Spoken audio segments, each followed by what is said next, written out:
तो ये तस्वीरें आप देख रहे हैं बीजेपी एमएलसी के नामांकन के दौरान की तस्वीरें आपके सामने हैं इस समय।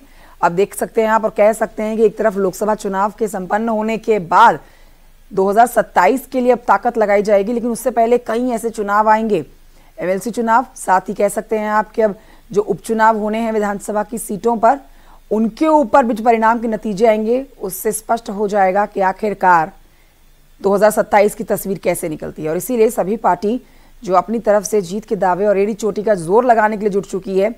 इसी कड़ी में मुख्यमंत्री योगी आदित्यनाथ भी मोर्चा संभाले हुए हैं। नामांकन में सीएम योगी सभी खुद मौजूद हैं। बीजेपी एमएलसी कर रहे हैं यहाँ पर नामांकन, जहां पर मुख्यमंत्री योगी आदित्यनाथ इस समय मौजूद हैं। नामांकन स्थल की सीधी तस्वीरें आप तक पहुंचा रहे हैं डिप्टी सीएम ब्रजेश पाठक भी इन तस्वीरों में आप देख सकते हैं। स्वतंत्र देव सिंह भी यहाँ पर मौजूद है। महत्वपूर्ण चुनाव सीधे कह सकते हैं 2027 से पहले या फिर उपचुनाव जो होने हैं विधानसभा के, उससे पहले ये महत्वपूर्ण चुनाव जिसके लिए ताकत झोंक दी गई है। और मोर्चा ना सिर्फ बीजेपी हर एक नेता ने संभाला है, तो वहीं खुद मुख्यमंत्री योगी आदित्यनाथ भी हर स्थल पर मोर्चा संभाले हुए नजर आ रहे हैं।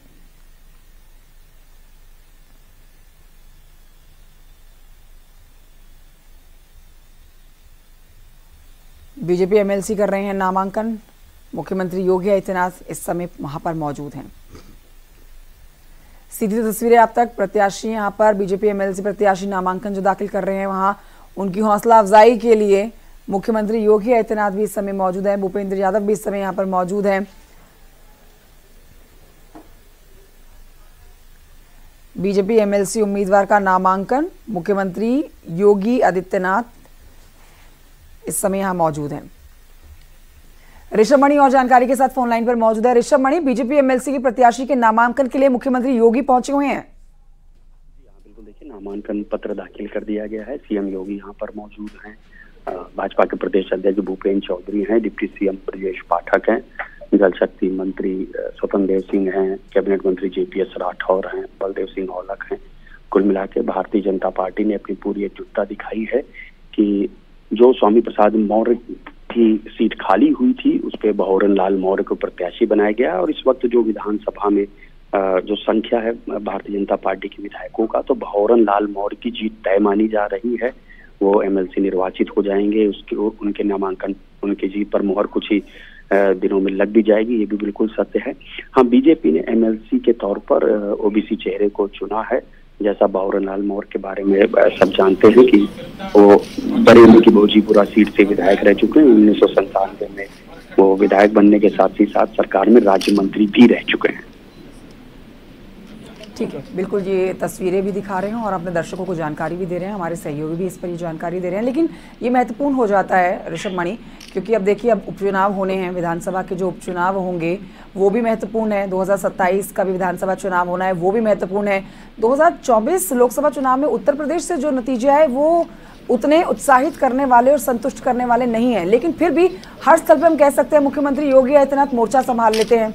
एक तरफ कांवड़ यात्रा के लिए उन्होंने मोर्चा संभाला है और यहाँ पर भी देखिए भंवरन लाल मौर्य के साथ वो नामांकन के लिए पहुंचे हुए हैं। जी बिल्कुल सही बात आपने कही है कि ठीक है, ये परिणाम जरूर लोकसभा का जो आया वो भारतीय जनता पार्टी के लिए उत्साहजनक नहीं था।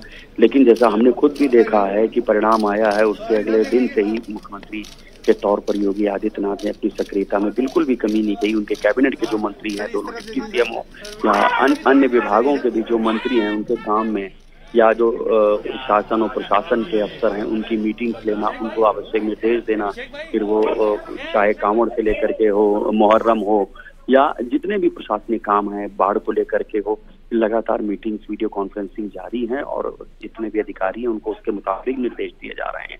अब ये बात बिल्कुल है कि आज के नामांकन से एक बात साफ हो जाती है कि ओबीसी का जो एजेंडा है वो भारतीय जनता पार्टी के लिए भी पॉलिटिक्स में सबसे ऊपर आ गया है। स्वामी प्रसाद मौर्य की सीट खाली हुई और वहां पर भंवरन लाल मौर्य को उतार दिया गया है, तो एक संदेश देने की कोशिश भी की गई है। ऋषभ मणि त्रिपाठी, बहुत शुक्रिया आपका जानकारी के लिए।